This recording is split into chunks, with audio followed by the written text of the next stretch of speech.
Então, pessoal, vamos continuar a apresentação aí. É a parceria com o Brasil Ferroviário, né? Meu nome é Diego e irei apresentar aí para vocês fundamentos básicos do material rodante ferroviário. Falar do módulo 2 aí. Primeiramente aqui, um pouquinho sobre mim aqui.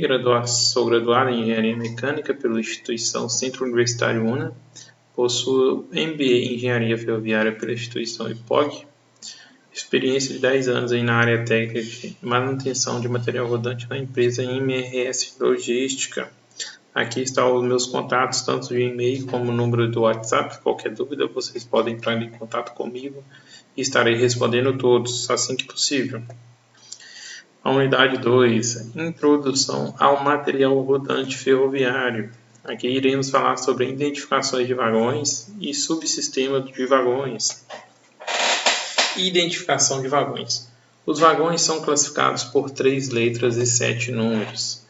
A primeira letra identifica o tipo do vagão, a segunda letra o subtipo do vagão e a terceira letra o seu peso máximo admissível por eixo e bitola.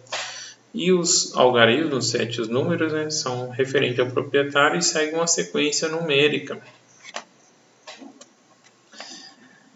Aqui, vamos falar sobre a identificação de vagões. Aqui referente a vagões da RFFSA, antiga rede ferroviária. Aqui o tipo básico aqui, o vagões gôndolas. A segunda letra aqui, a letra D, é para descarga em car dumping. A letra P, borda fixa e porta laterais. A letra F, a borda fixa e fundo móvel. A letra M, borda fixa e cobertura móvel. A letra T, com bordas tombantes. A letra S, com bordas semitombantes. A letra H, com bordas basculantes ou semitombantes com fundo em lombo de camelo.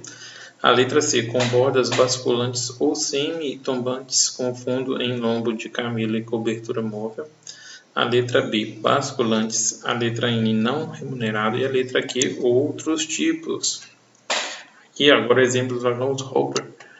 Letra F, fechado convencional. A letra P, fechado com proteção anticorrosiva. Letra E, tanque com proteção anticorrosiva. Letra T, tanque convencional. Letra A, aberto. Letra N, não remunerado. Letra Q, outros tipos. Aqui em relação à terceira letra, onde tem essa sequência aqui de letras alfabéticas, né? Que cada letrinha aqui tem de acordo com o peso admissível por eixo e a bitola. A distribuição das faixas numéricas. Aqui, de acordo com a empresa, né, é distribuída uma faixa numérica onde a empresa irá utilizar para sua identificação dos seus vagões, né, da sua companhia.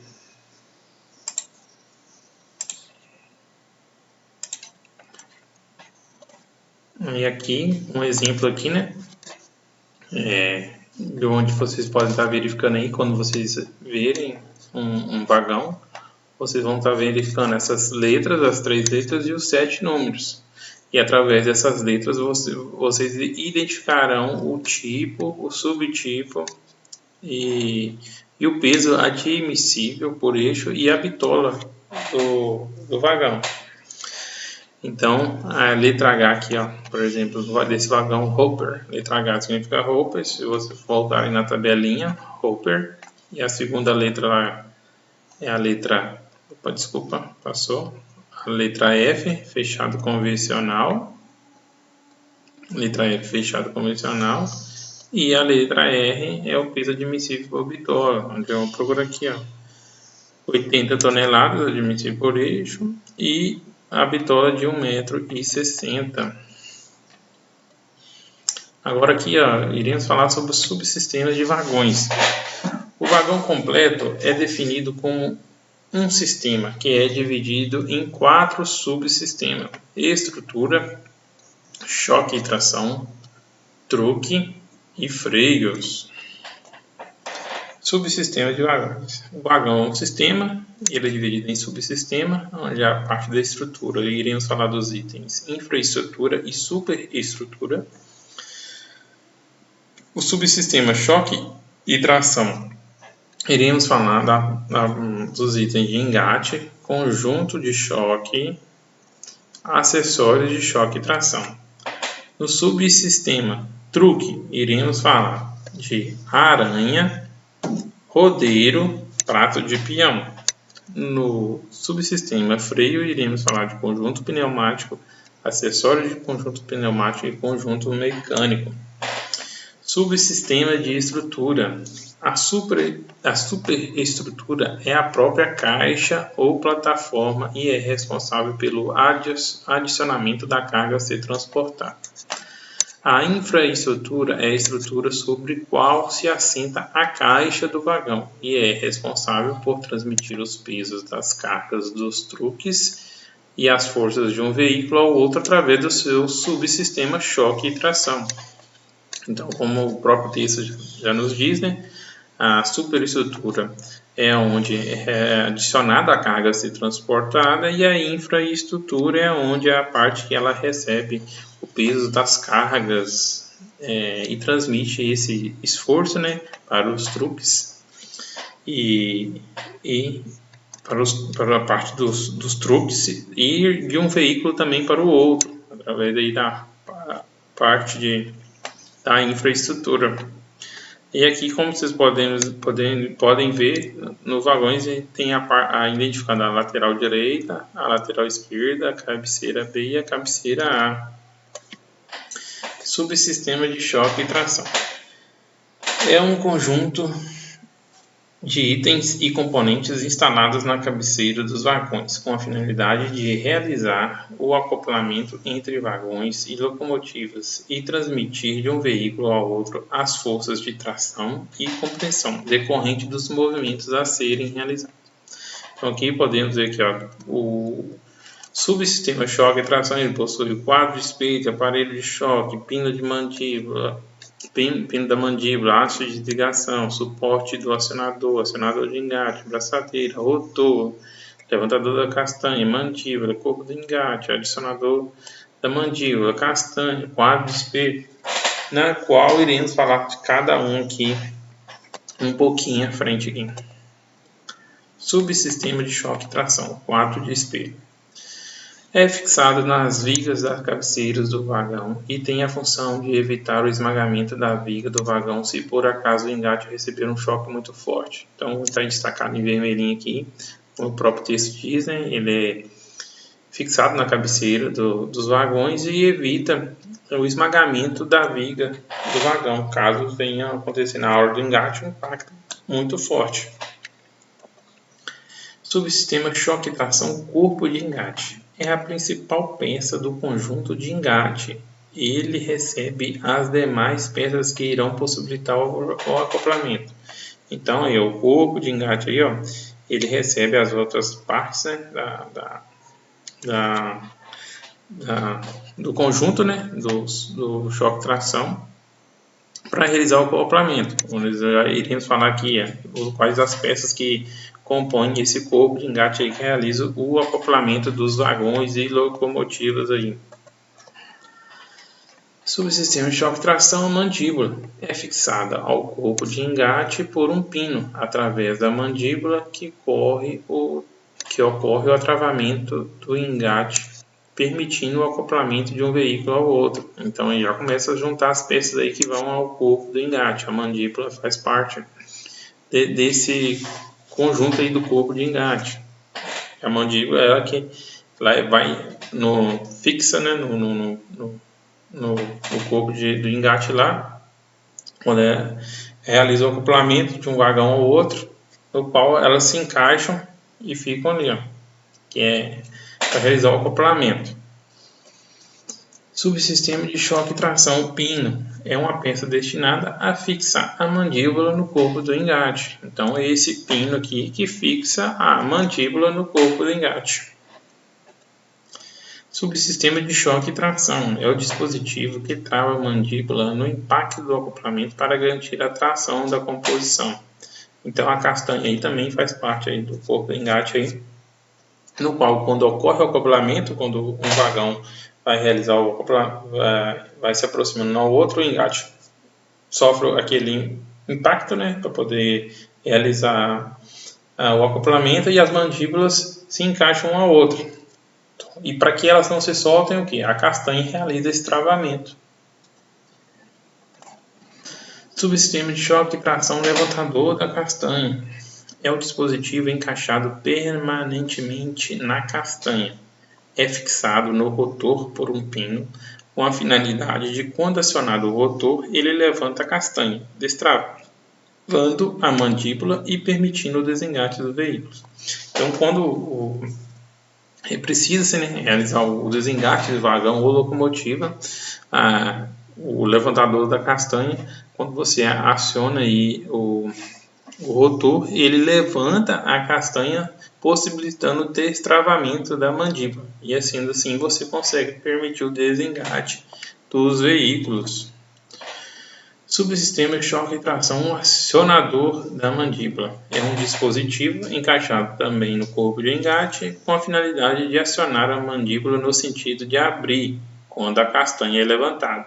Então, quando você realiza a castanha, também o corpo, o acionador da mandíbula também, né, aciona também a mandíbula para poder realizar o desacoplamento. Subsistema de choque e tração rotor. É o dispositivo encaixado na parte inferior do corpo de engate. Prende o levantador por intermédio de um pino e pode ser simples ou duplo.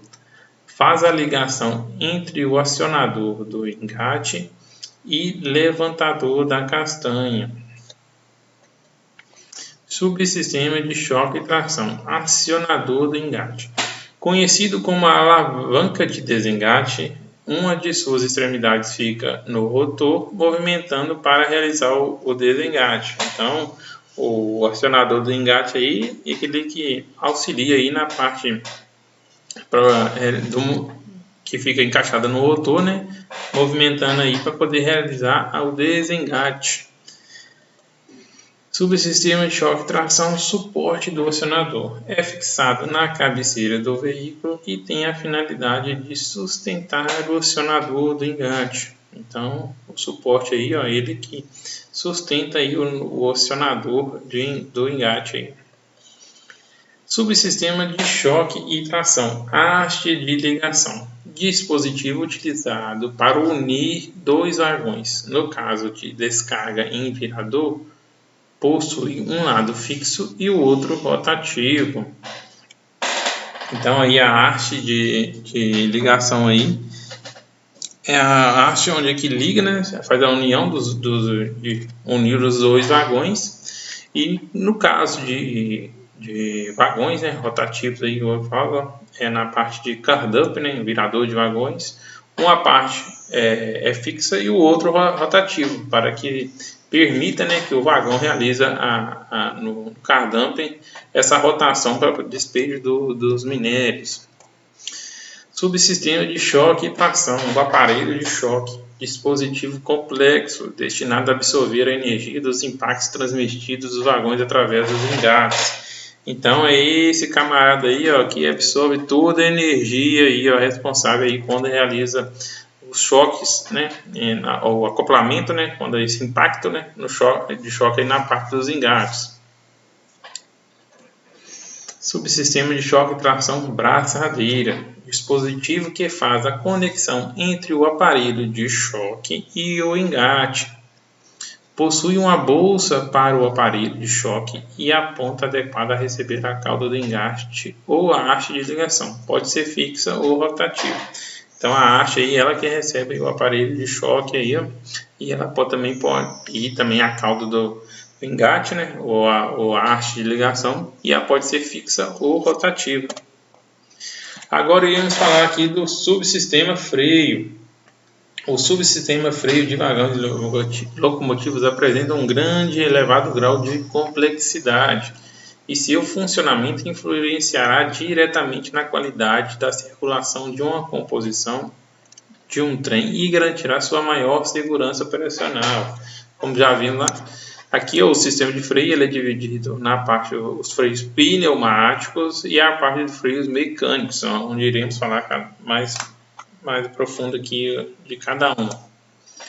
Subsistema freio conjunto pneumático é formado pelos seguintes dispositivos: encanamento geral, mangueira, torneira angular, válvula de controle, reservatório auxiliar, cilindro de freio, retentor de controle de alívio e vazio, carregado automático, coletor de pó, suporte e encanamento.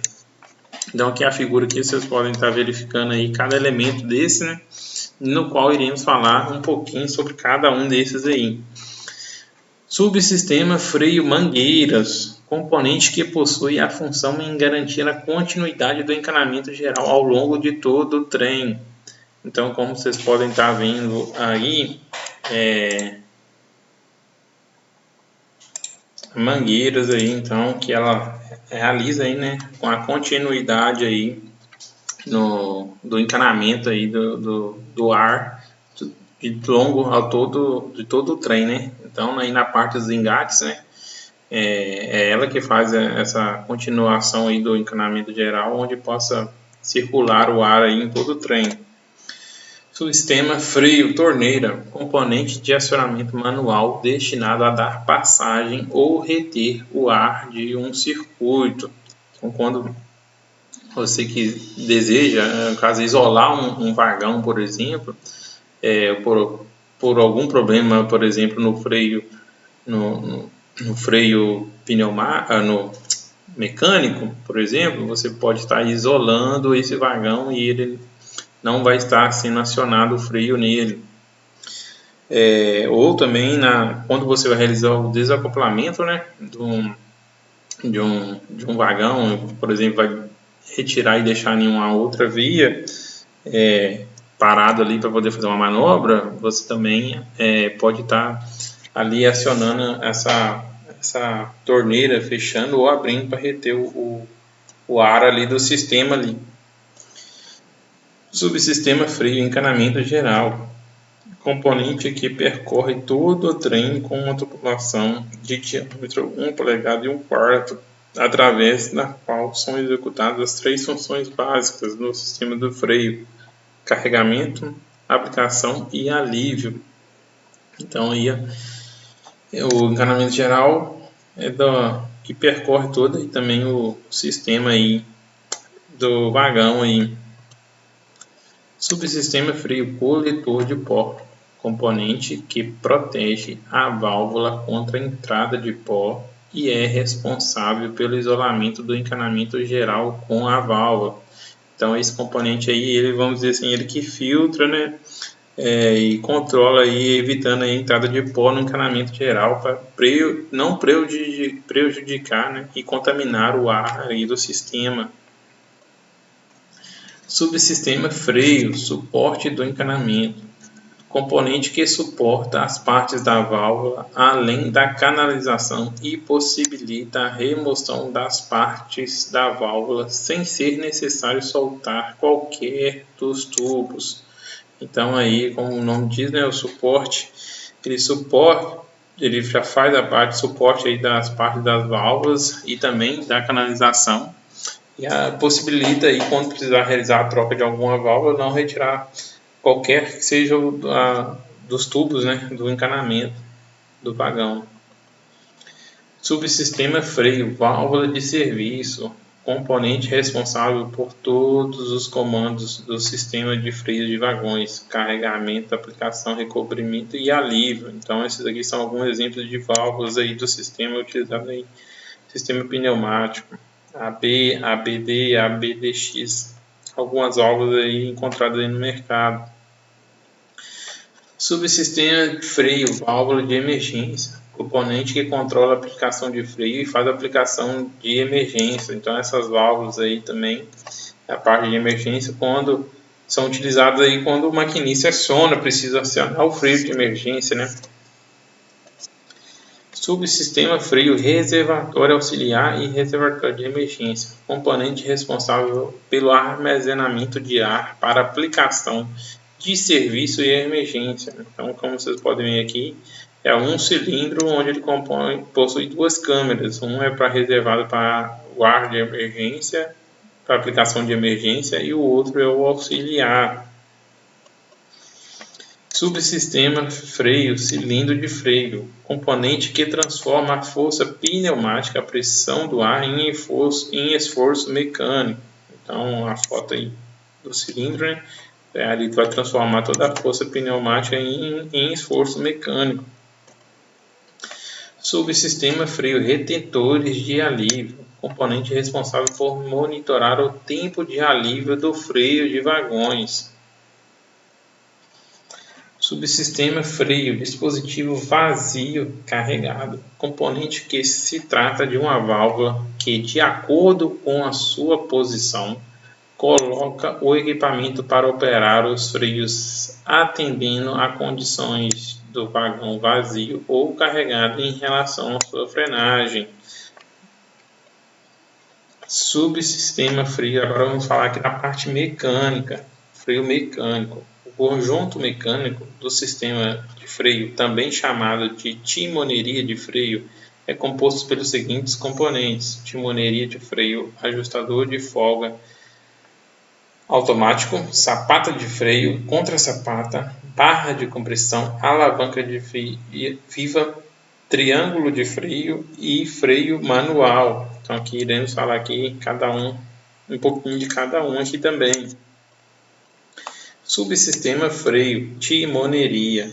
É um sistema constituído de alavancas, tirões, barras de compressão e triângulos de freio, que transmitem e multiplicam a força proveniente do cilindro de freio até a sapata. Então aqui, como vocês podem ver, isso aqui é o conjunto de alavancas, tirões, barras, compressões e triângulos, que vão transmitir aí os esforços aí proveniente do cilindro de freio até a sapata encostar na roda dos vagões. Subsistema freio, alavanca de freio, componente responsável pela multiplicação da força de freio do cilindro para o triângulo de freio. Então as alavancas aí, ela multiplica a força aí de freio aí do cilindro para o triângulo de freio. Subsistema freio, ajustador automático, componente responsável por manter constante o cursor do cilindro de freio e corrigir a folga entre a sapata e a roda. Então ele aí é o que permite aí constante aí o cursor do cilindro de freio, manter constante aí o cursor do cilindro. Subsistema freio, barra de compressão, componente da timoneria que interliga os dois triângulos de freios de um truque através das alavancas de freio. Subsistema freio, triângulo de freio, dispositivo da timoneria instalado no truque para transmissão das forças de freio simultâneas às duas rodas de um rodeiro. Subsistema freio, sapata e contra-sapata. A contra-sapata é um suporte instalado na ponteira do triângulo que aloja a sapata de freio. A sapata de freio recebe a força da timoneria, que é pressionada contra a roda, gerando a força de resistência do movimento. E também aqui possuímos o subsistema freio manual. Componente constituído de um volante, haste, engrenagens, caixas de engrenagens, alavanca, embreagem, quadrante, tranquetas e correntes. O freio manual fica localizado na cabeceira do vagão e utilizado como freio de estacionamento em pátios. Agora iremos falar aqui do subsistema truque. O truque é um conjunto completo de partes incluindo aranha, rodeiros e prato de peão superior. A aranha é formada por travessas laterais, travessa, mola de suspensão e outros componentes associados. Os rodeiros são compostos por rodas, eixos, rolamentos e adaptadores. O prato de peão, apesar de fazer parte do truque, ele é instalado no estrado do vagão. O truque possui a função em dar suporte, mobilidade e direção ao vagão, e é a parte sobre a qual é assentada a estrutura do vagão. Subsistema truque. Como aqui na foto mostra, né? Temos aqui vários componentes aqui. A barra de compressão, setor de graduação, triângulo de freio, contra-sapata, sapata, chapa de desgaste, travessa de lateral, para-balanço, travessa central, cunho de fricção, roda, ponto fixo, eixo, rolamento, castanha de para-balanço, disco de desgaste de grafite, que é o prato peão, mola de suspensão, adaptador. Iremos falar um pouquinho de cada um aqui para frente. Subsistema truque, prato de peão superior, componente instalado na parte inferior do estrado do vagão para acoplamento da caixa ou plataforma ao truque através do centro do prato de peão inferior. Subsistema truque, prato de peão inferior. É a área circular localizada ao centro da travessa do truque, que possui uma função de acomodar o prato de peão superior, suportando a carga do vagão e permitindo a sua rotação. Subsistema truque, castanha de amparo balanço.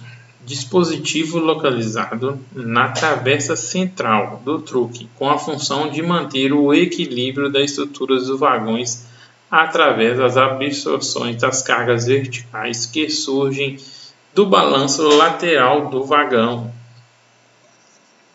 Subsistema truque, travessa central, componente de alta resistência que interliga as travessas laterais, recebendo todo o peso do veículo e transmite toda a carga aos truques através do prato peão.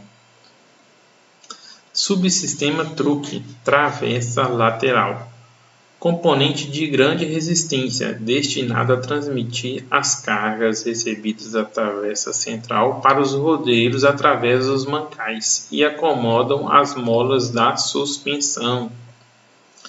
Subsistema truque, molas de suspensão, componentes instalados nas laterais dos truques sob a extremidade da travessa lateral. Possui a função de absorver as vibrações ocasionadas pelas irregularidades da via permanente.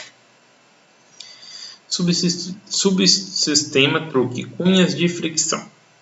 Dispositivo de amortecimento que absorve alguns movimentos verticais indesejados na travessa lateral. São pressionados contra a superfície de desgaste da travessa central e lateral. Subsistema truque roteiro, componente do truque formado por eixos, rodas, mancal de rolamentos e adaptadores. Os mancais dos rodeiros podem ser de dois tipos, caixa de graxa ou rolamento cartuchos. Somente no último tipo que são utilizados os adaptadores para fixações dos mancais nos pedestais das laterais dos truques. O eixo é o componente onde são montadas as rodas, mantendo dentro da bitola e transmitir a carga dos mancais para as rodas.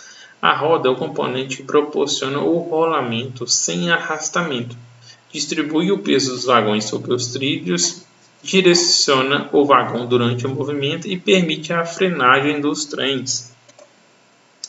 Subsistema truque rodeiro. Então, vocês podem ver a roda, o eixo, os rolamentos e os adaptadores. Contato roda-trilho.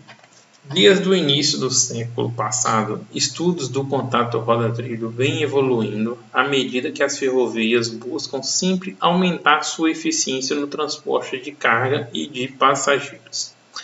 A alta eficiência energética no transporte ferroviário deve-se às baixas perdas de energias no contato de rolamento entre as superfícies da roda e do trilho, que se tocam apenas em uma pequena área de contato, equivalente a um círculo de 13 milímetros de diâmetro.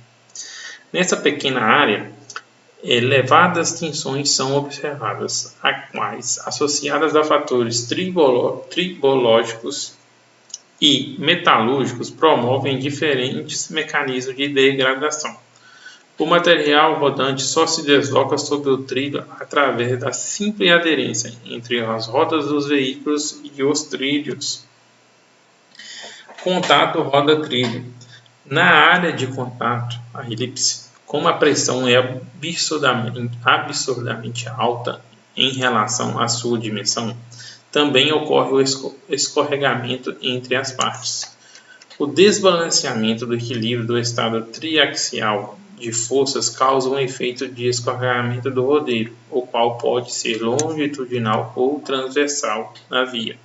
Então aqui é o estado triaxial das forças, e onde, né, essa área aqui, que é a elipse, no qual é o contato, e onde tem as forças são absurdamente altas nessa área, e onde ocorre o escorregamento do rodeiro no trilho.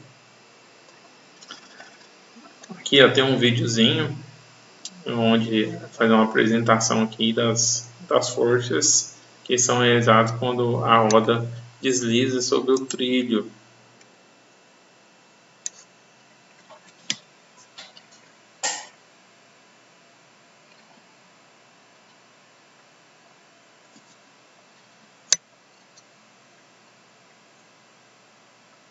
Bem simplesinho o videozinho, mas só demonstra a força no qual são apresentadas, né?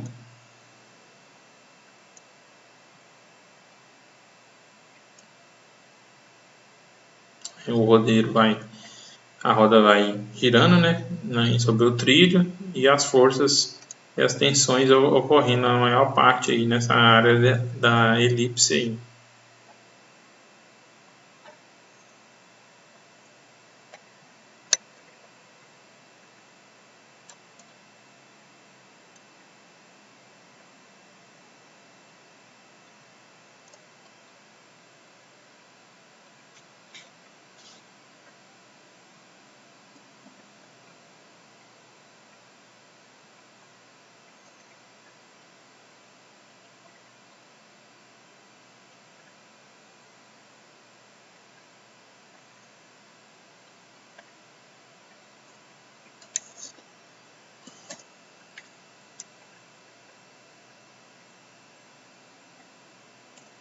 Vamos prosseguir.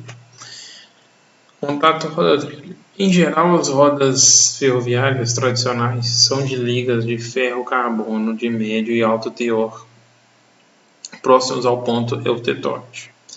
No Brasil, as rodas mais utilizadas são as da AR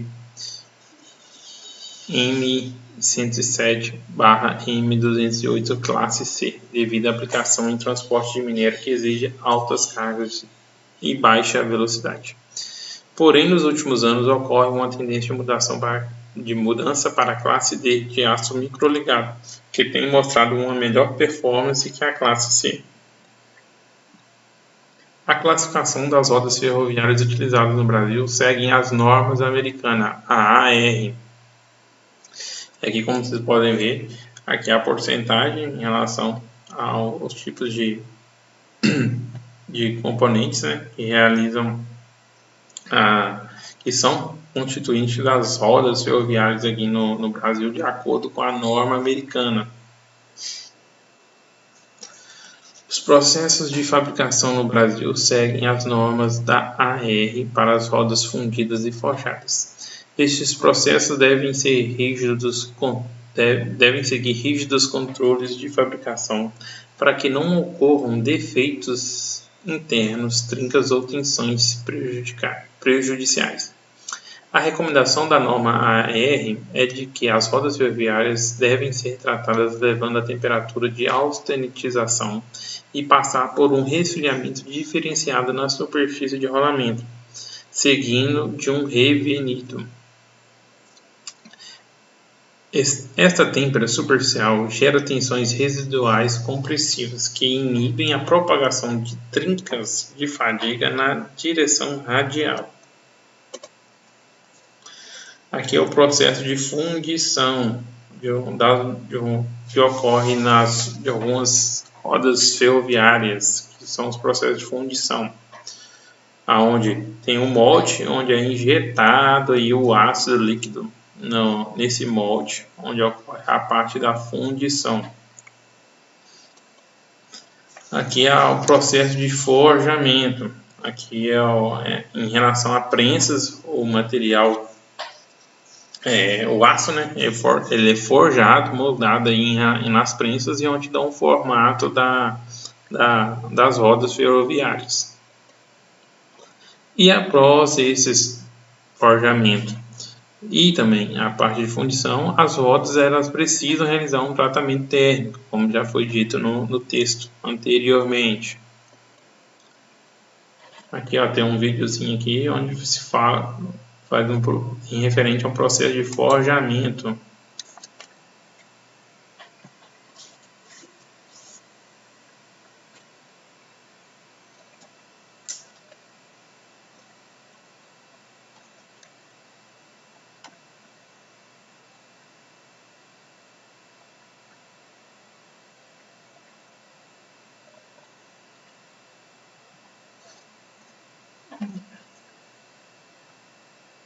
Eletrodos de grafite que realmente fundem a sucata através de outros produtos do mercado, porque primeiro o nosso produto é forjado, então é específico para trem de alta velocidade, para trem de passageiro e para locomotiva. E fora isso, nós participamos também do mercado de carnes. As três peças em cima aí são os eletrodos de grafite que realmente fundem a sucata através da passagem de energia elétrica. O eletrodo ele derrete toda a sucata, todo o metal que está lá dentro. O oxigênio simplesmente acerta o teor de carbono do ar.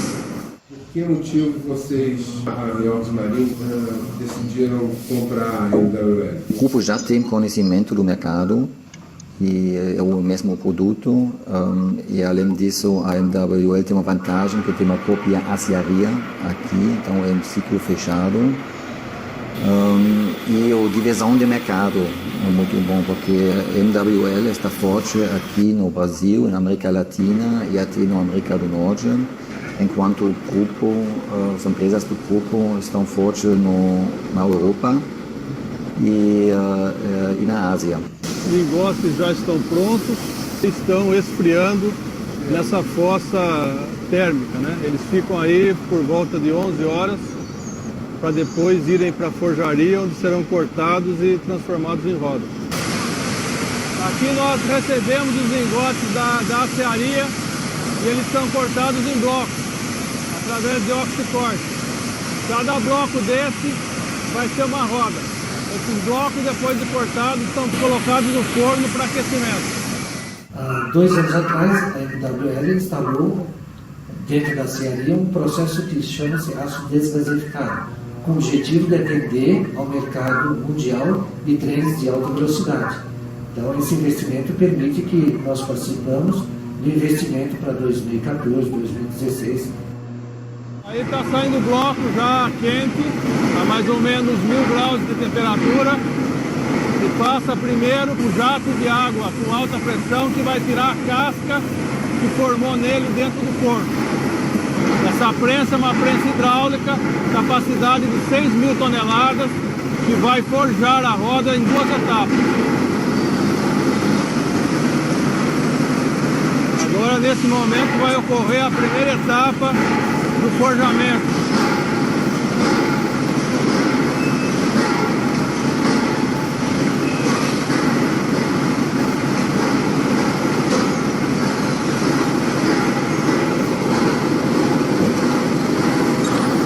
Agora é feita uma troca automática de matrizes para a segunda operação de prensagem.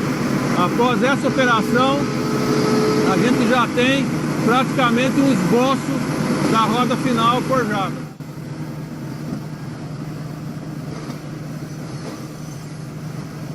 Mas quais são as expectativas de vocês que que recebem assim, um controlador tão importante? É de fundamental importância essa aquisição, né? Porque traz tecnologia e traz experiência de mercado do primeiro mundo, com experiência de trem de alta velocidade, com conhecimento técnico. A próxima etapa é a laminação, onde vai ocorrer a formação da pista e do friso da roda por deformação do material. Conforme a roda gira, vai transferindo o material do centro para a periferia, onde ocorre a formação da pista e do friso da roda. Após a laminação, a roda vai para uma outra prensa de 1.500 toneladas para fazer o furo central e dar o formato final no disco da roda. Isso aí é uma roda para a GE dos Estados Unidos. As rodas são colocadas nessas fossas térmicas, onde são resfriadas lentamente, em torno de 12 a 14 horas.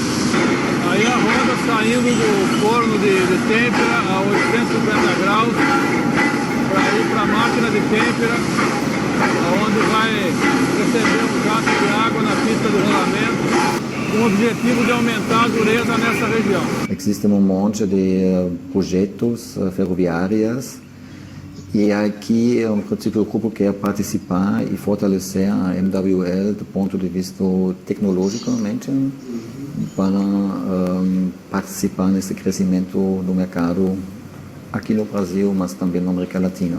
Aqui é a parte de acabamento de eixo, que é feito todo em torno CNC. Aqui são usinadas as mangas de rolamento e os assentos das rodas.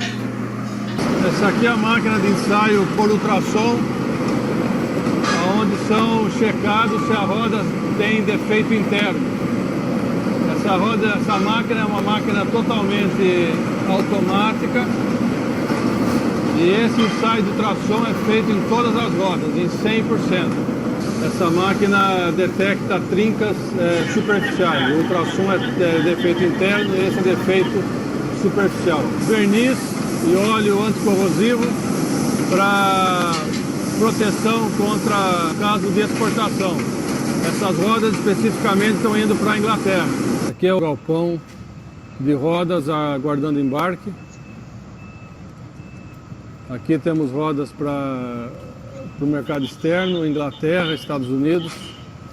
O mais importante é a divisão de mercado, porque uma unidade vai cuidar das Américas, ou a África, e a outra continua na Europa, a Ásia. Então, é a participação no mercado global. Isso que é importante. Muito legal, né? Aí, ó, agora vamos falar da roda aí, ó. Contato roda-trilho, designação das partes da roda ferroviária. Então aí aqui é uma figura, né? Um porte de uma figura de uma roda, onde temos aqui, ó, lado externo, lado interno, o furo, né? Onde aqui o eixo, o cubo da roda, o disco da roda, o aro, a flange ou friso, a pista e aqui o desenho do trilho. Contato roda-trilho, designações das partes de uma roda. Hoje aí nós temos dois perfis de rodas aí em relação ao disco. Temos aí o disco em S, normalmente são nas rodas forjadas, e o disco parabólico, que normalmente são os discos formados nas rodas de fundição.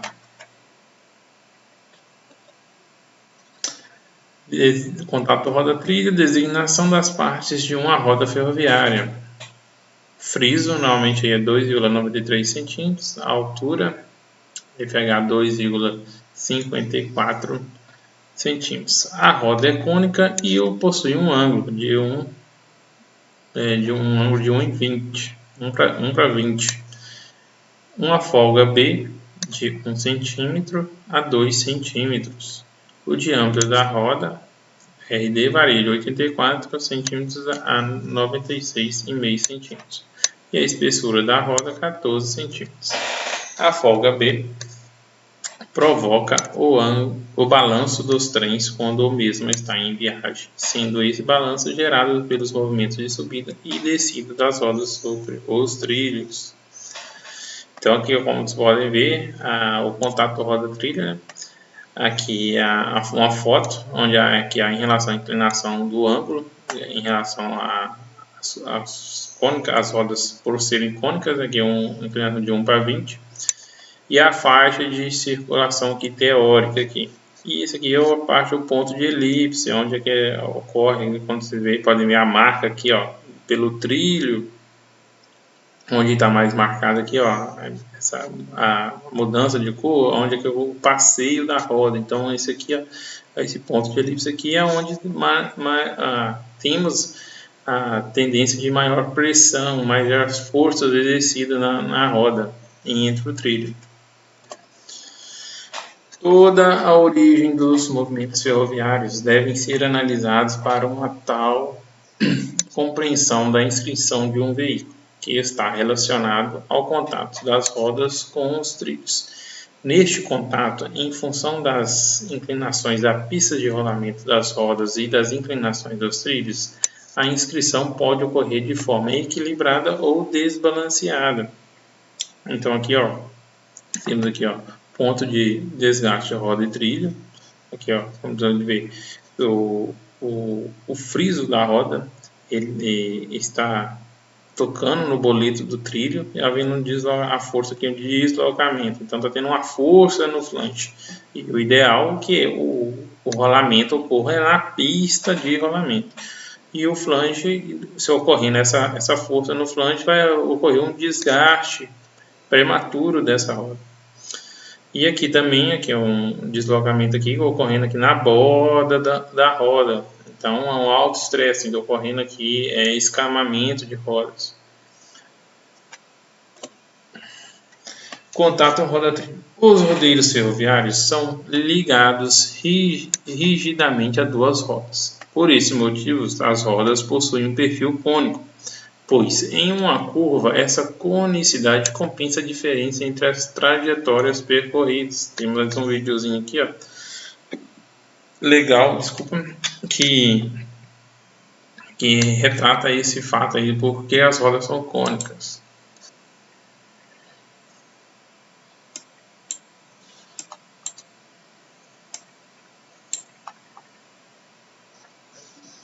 Desculpa, deu algum problema aqui que não está saindo o áudio. Mas pelo vídeo que eu vi, primeiro mostrou uma roda cônicas, mas elas não são fixas ao eixo, são independentes.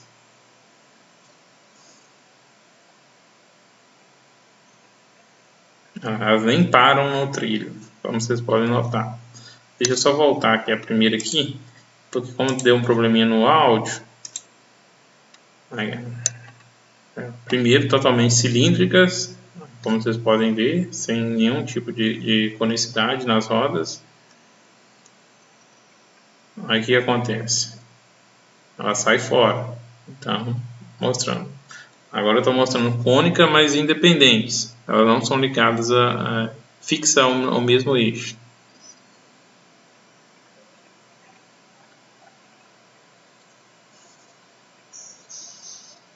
Podem ver que elas nem param no trilho. E agora as são cônicas e fixas ao mesmo eixo.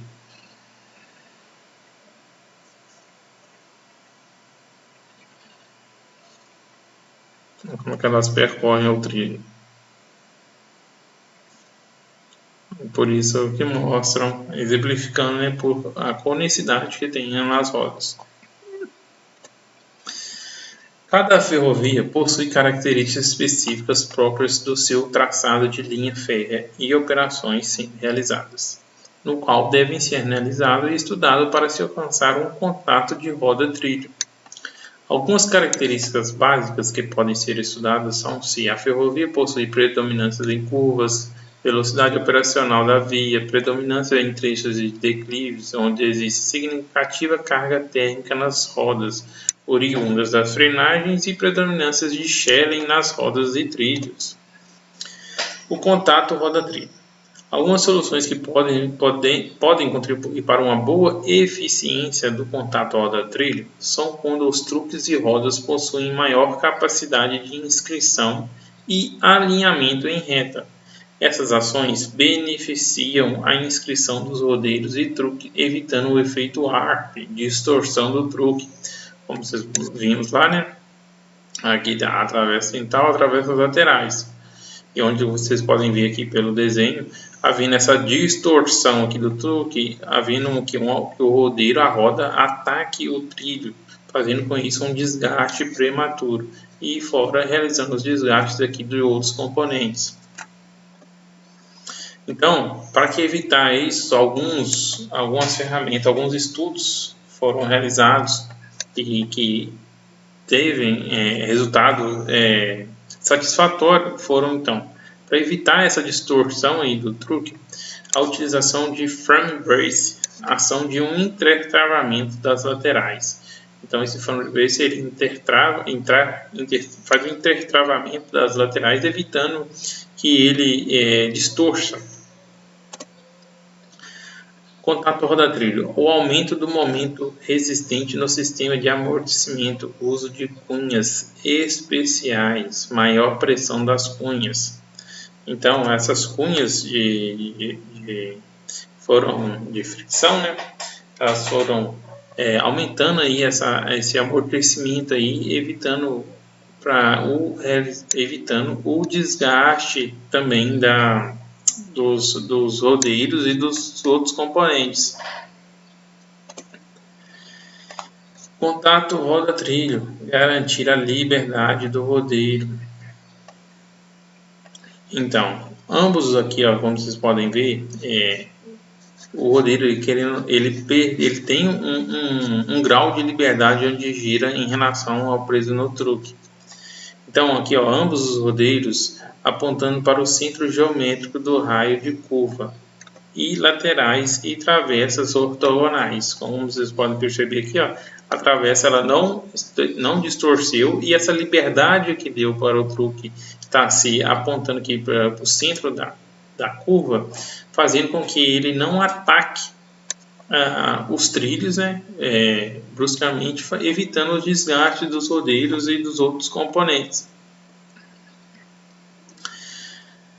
A folga suficiente no pedestal. Então, essa folga aqui, né, no pedestal, que garante a liberdade aí para que o rodeiro tenha aquela inclinação adequada para poder para estar apontado para o centro das curvas nas ferrovias aí, que predominam muitas curvas. A utilização do calço borracha, o patch. Saiu fora aqui, galera. Só um minuto. Deixa eu arrumar aqui. E prontinho, arrumei o slide aqui, estava um pouco fora. E aqui também a utilização dos pads, que é um calço de borracha. Ação utilizando os pads nos pedestais, tanto da AAR, dos pedestais AAR e U e C, garante o giro mais suave do rodeiro em curvas e quando retorna à tangente, fazendo que os rodeiros voltem à sua posição original automaticamente, devido a constante elástico. Outro ganho é uma melhor performance entre o pedestal e adaptador, de consequentemente melhor a distribuição de forças e rolamentos. Desculpa, esqueci de colocar no modo leitura. Contato roda-trilho. Aqui, o amparo balanço. Garantir a adequação do amparo balanço ao tipo de truque e sua utilização. Então, aqui é usar o tipo de amparo balanço a utilizar de acordo com o tipo do vagão aí.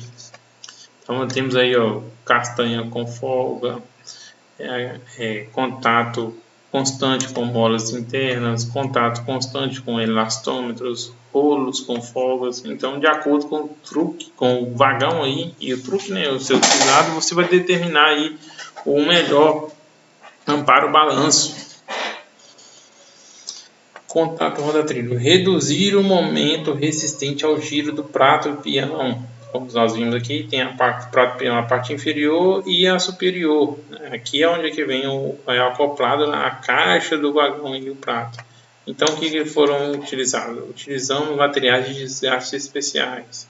Também se aplicou uma lubrificação sólida no prato do peão. Para quê? Para evitar esse desgaste. Manutenção. No transporte ferroviário, a manutenção pode ser considerada uma atividade estratégica, onde os resultados estão diretamente interligados no desempenho, confiabilidade, segurança no transporte e na redução dos custos. Mais de 70% dos custos total durante o ciclo de vida da ferrovia são despendidos em manutenção de material rodante e via permanente. Por isso, é preciso entender a manutenção e preparar estratégias para inserir técnicas como o PCM. Manutenção. PCM. PCM é a sigla para Planejamento e Controle de Manutenção, uma área estratégica dentro do setor de manutenção da empresa. É uma área que serve de apoio tático e estratégico para as atividades de manutenção.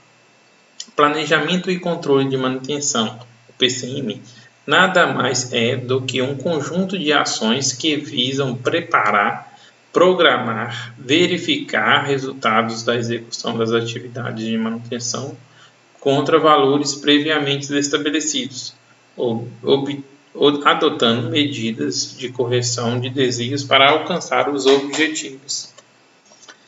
Manutenção. A implantação do PCM. Então, para a implantação do PCM, precisamos que elaboração do cronograma. Cada empresa tem características e metas diferentes. Em função disso, é impossível determinar um passo a passo para todos os casos.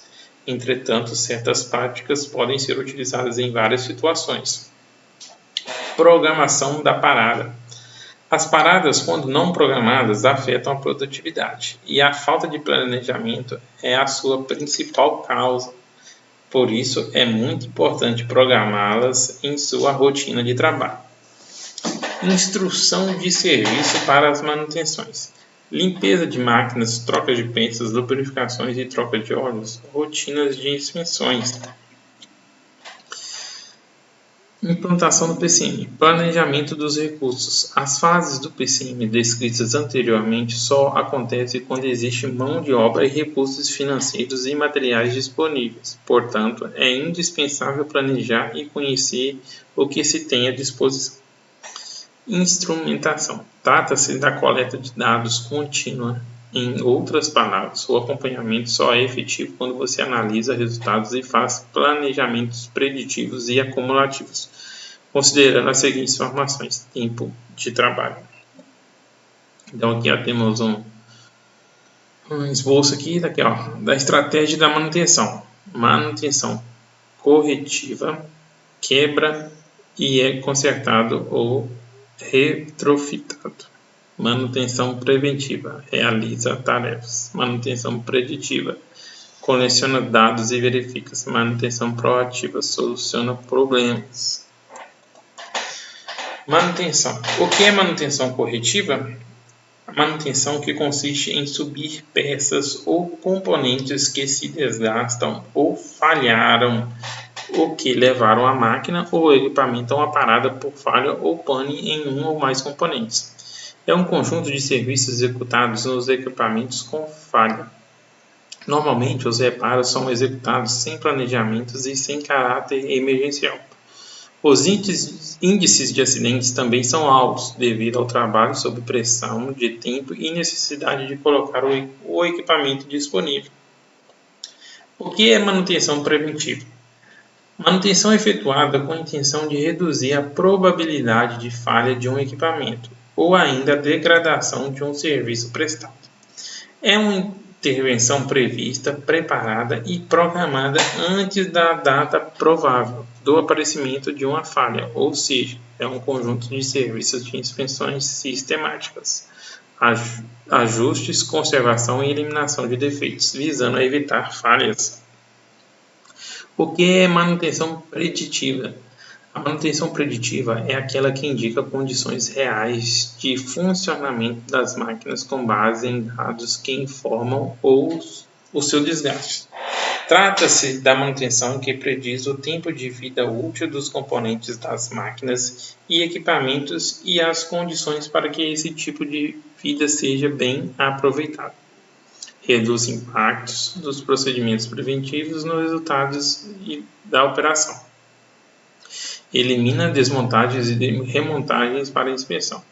Impedir a propagação dos danos. Maximizar a vida útil de todos os componentes de um equipamento.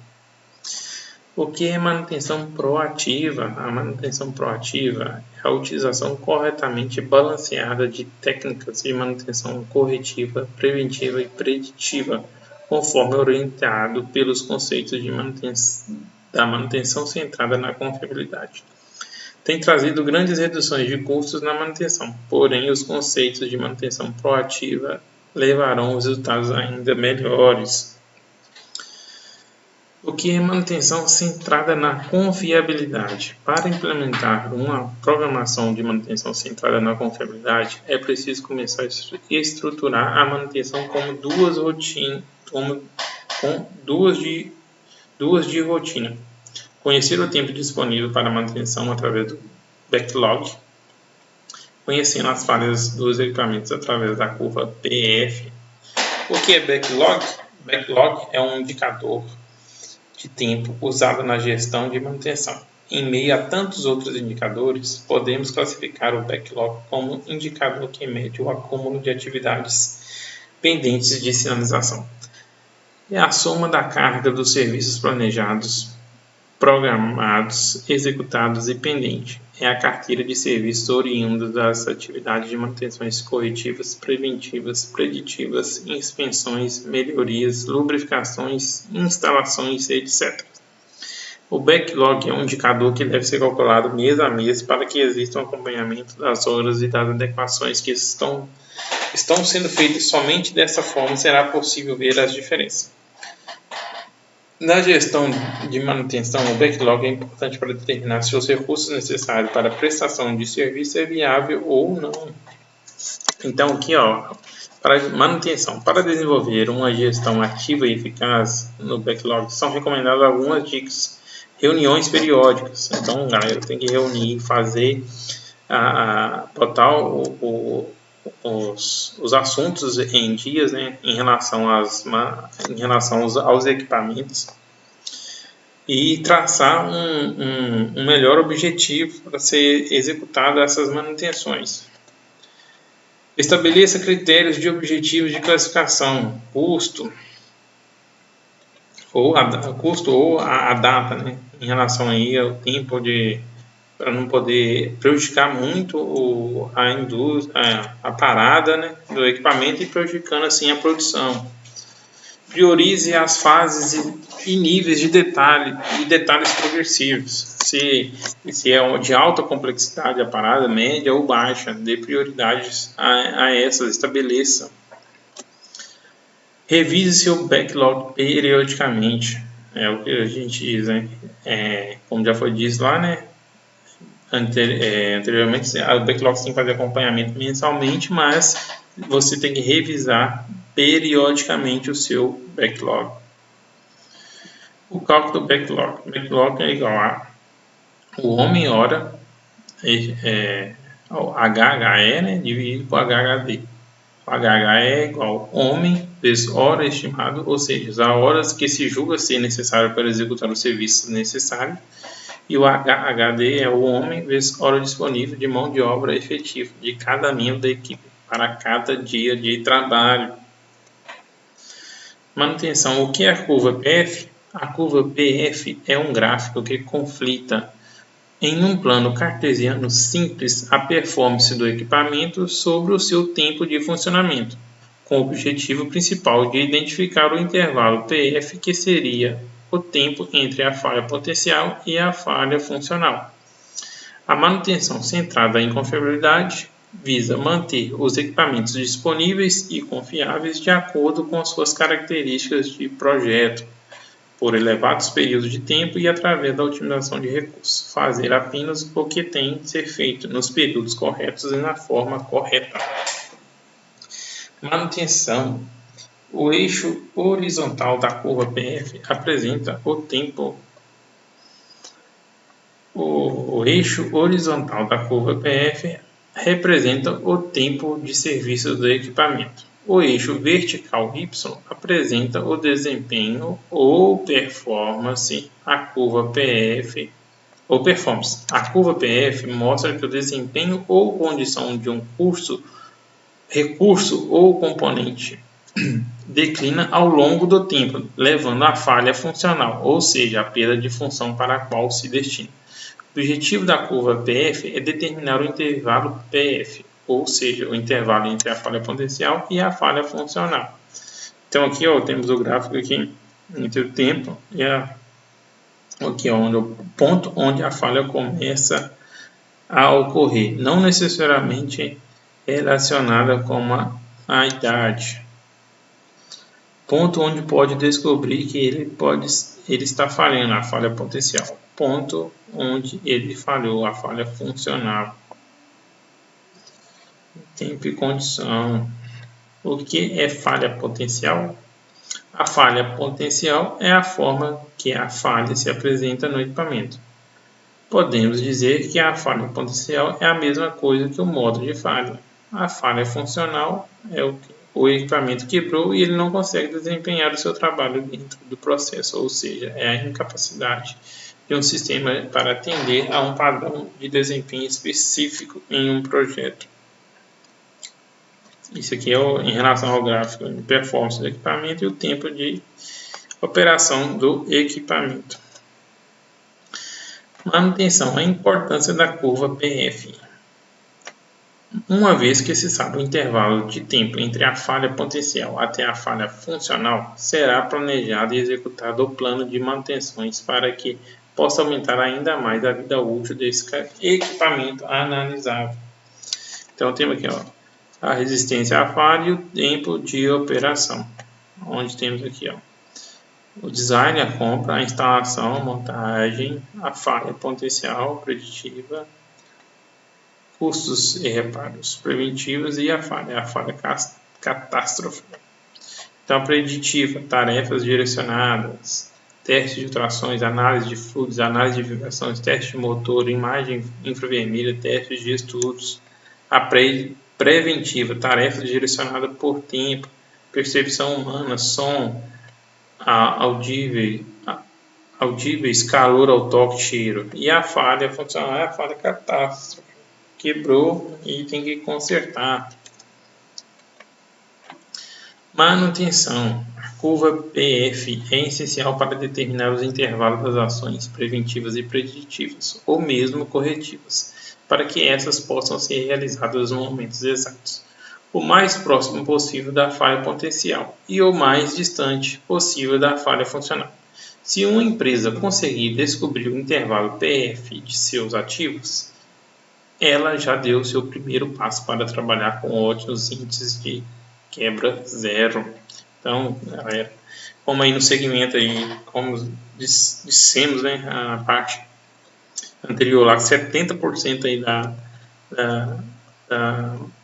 do custo, né, em relação à manutenção ferroviária estão ligados, né, à parte do roteiro ferroviário via permanente. Então, como é tão importante manter esse plano de manutenção aí gerado aí nas ferrovias. Para quê? Para evitar redução de gastos. Então, um plano de manutenção realizado aí, um PCM corretamente, isso aí ajuda muito as ferrovias aí se manterem equilibradas aí, evitando gastos, né? Então, galera, deixa eu ver se tem mais alguma coisa aqui. Agora tem uns exercícios aqui também, super simples. Acredito que vocês conseguem estar respondendo aí facilmente aí também, de acordo com o material destinado a vocês. E qualquer dúvida aí vocês podem estar entrando em contato comigo. Isso aí, termino por aqui, galera. Espero ter passado aí pouco conhecimento que eu tenho aí na área de manutenção aí desses 10 anos, espero ter transmitido para vocês aí corretamente aí. Ok? Muito obrigado. Qualquer dúvida, só entrar em contato.